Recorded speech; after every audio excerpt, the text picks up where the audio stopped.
Az örömüzenet eredetileg azt jelenti, amit Jézus Krisztus hozott el nekünk azzal, hogy meghalt értünk és feltámadott a halálból, és így mehetünk Istenhez.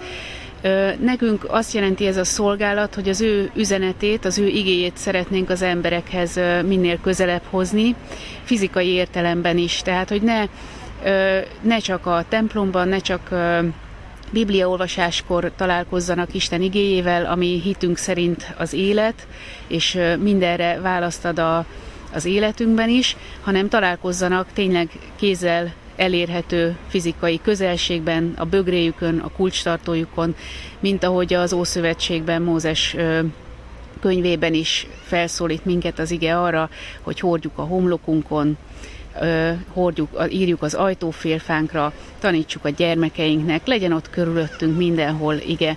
A mai világban nagyon sok reklámhordozó vesz körül bennünket, a bögréken olvashatunk különböző termékneveket, láthatunk szobrokat, sok mindent láthatunk, és el lehet ezeken is persze reggelente gondolkozni, de mi úgy értettük meg, hogy az Isten igéje az ennél sokkal fontosabb, és hogyha mondjuk egy Isten igéjével feliratozott bögrével kezdjük a napunkat, az egész más napkezdés lesz, mint hogyha egy terméknevet olvasgatunk a reggeli gondolataink közben. Van neked ilyen kedvenc bögréd? Van kedvenc bögrém, az egyiket el is hoztam.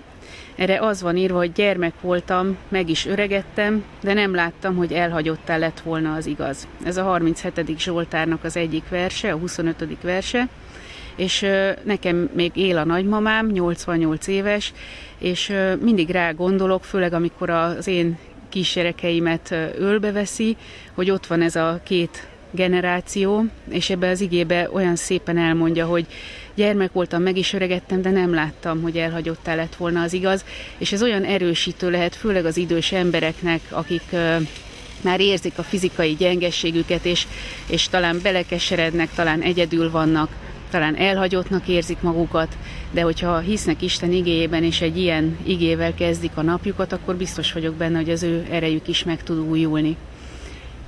Te magad is egy reklámhordozó vagy, ha jól látom, mert a pólódon ott van, hogy hord magadon az üzenetet te is, örömüzenet, és a gyerekeidet is sokszor járatod ilyen pólóba, ezt láttam.